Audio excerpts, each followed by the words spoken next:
Good day to everyone.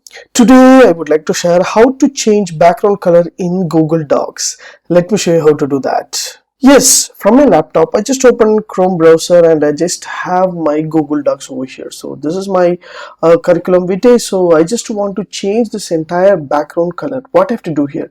Single click, I just want to change the color, and I have one more documents over here.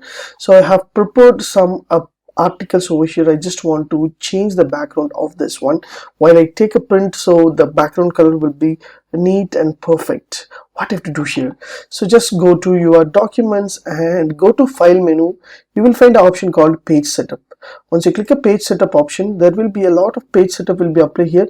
So apply to all, whole document and selected content will be there. So while you select means select content will be activated, whole document means whole document will be selected. Here there will be a page color is in a white color. Just choose a white color into different types of color. For example, you want to pick the color, you can pick the color, or you have a default customs colors will be there, you can choose and activate. For example, I just have some color in the background, light background color over here.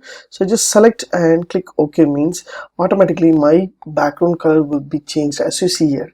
So similarly, you can change whatever color you want. You can update. Just go to setup and choose the page color, and you can give a dark or light or anything you can give. So it's highlighting because your text in a dark color means it will be highlighting. So I just select here to change my content over here as you see. So similarly, I can create a different types of font and different type of colors and different types of background over here. So as you see here, so this is a model. So I just want to remove this background. Just go to the same page setup option, just click here to make a white color. Automatically the entire things will be changed as a white color. So my content is in white, so I just change into the black font. So this is a simple and easiest trick. Use this option to make your entire document into colorful document. If you like these tips, please share with your friends and subscribe my HowXT channel. Thanks for watching, dear friends. Have a great and good day.